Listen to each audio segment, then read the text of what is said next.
Hello everyone, আসসালামু আলাইকুম। কেমন আছেন সবাই? টিএস এন্টারটেইনমেন্ট থেকে আপনাদের সবাইকে অভিনন্দন এবং অনেক অনেক ভালোবাসা রইল। তো আজকে নতুন একটি ব্লগ নিয়ে আপনাদের সাথে শেয়ার করতে এসেছি। তো ব্লগটা দেখেই বুঝতে পারছেন যে আমি আসলে কোথায় এসেছি। হ্যাঁ, আমি আমার ভাইয়ের বাসায় এসেছি ঈশ্বরদীতে। তো এই যে পিছনের বড়টা হচ্ছে আমার ভাইয়ের মেয়ে, আর ছোট দুটো আমার মেয়ে দুটোকে তো আপনারা সবাই চেনেন। তো এই যে আজকে প্রচুর বৃষ্টি হয়েছিল। বৃষ্টি যখন একটু থেমে গেছে তখনই কিন্তু আমরা ঈশ্বরদীতে গিয়েছি বেড়ানোর জন্য, মানে ভাইয়ের ছেলেকে দেখার জন্য আর কি। অনেক দিন যাবৎ ভাইয়ের ছেলেটাকে দেখা হয় না, তো সেই জন্যই আর কি যাওয়া। তো আজকে 12ই রবিউল আউয়াল, দিনটা ছিল খুব মানে স্মরণীয় দিন আর কি। তো মহানবী আমাদের হজরত মুহাম্মদ সাল্লাল্লাহু আলাইহি সাল্লামের জন্মদিন ছিল।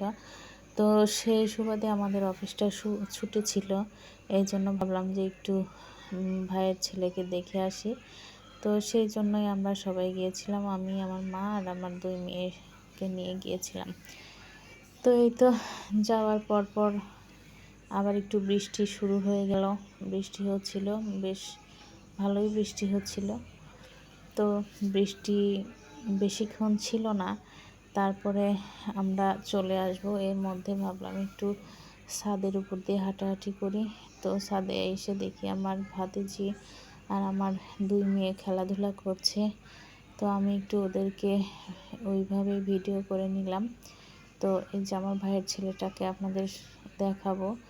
এই যে ব্ল্যাক ডায়মন্ড ভাতিজা আমার, ও কিন্তু পড়ে থেকে ঘুমাচ্ছে শুয়ে।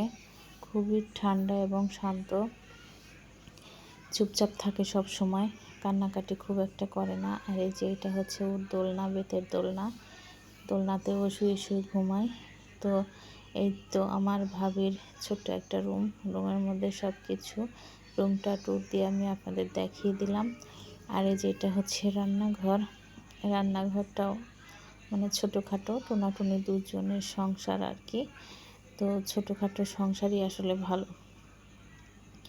তো যাই হোক, আমার কিন্তু রুম ট্যুর দেওয়া শেষ হয়ে গেল। আমি আবারও চলে আসলাম আমি আমার ভাতিজি এবং আমার মেয়ের কাছে। তো আমি এসে দেখছি ওরা ছোট্ট একটা বালতি নিয়ে ফুল দিয়ে খেলাধুলা করছে। তো আমি বলছি যে কি ফুল দেখি, এখন দেখছি সাজনের ফুল দিয়ে খেলাধুলা করছে ওরা। তো আমি একটু ভিডিওটা করে নিলাম, আর আমি ওদের বললাম যে সাজনের ফুলগুলো নষ্ট করবা না, কারণ এই ফুলগুলো দিয়ে সাজনে ধরবে।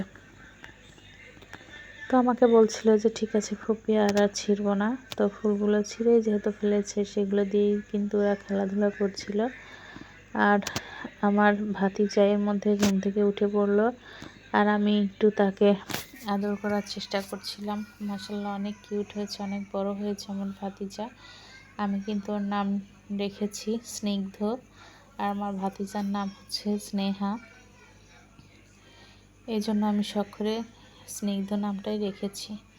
তো যাই হোক, এই তো আমার ভাতিজাকে দেখুন, আপনাদেরকে দেখিয়ে দিলাম। আমি প্রায় 3.5 মাস পরে গিয়েছি ভাতিজাকে দেখতে।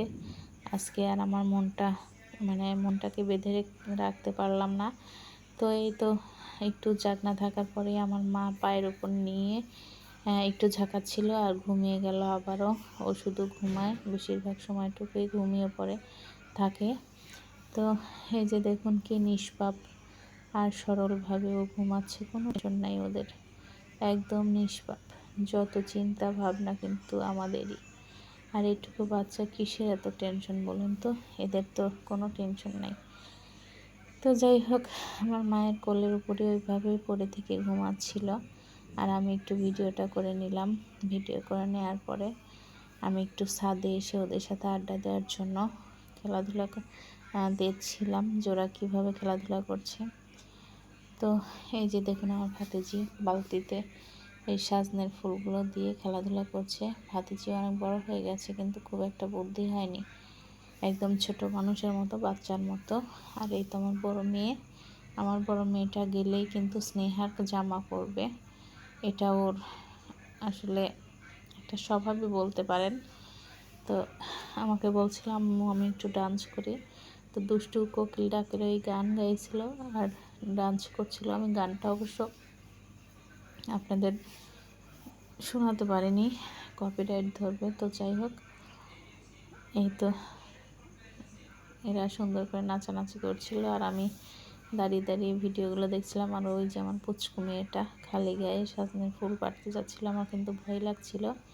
তো যাই হোক, আজ এই পর্যন্ত। ভালো থাকুন, সুস্থ থাকুন, আল্লাহ হাফেজ।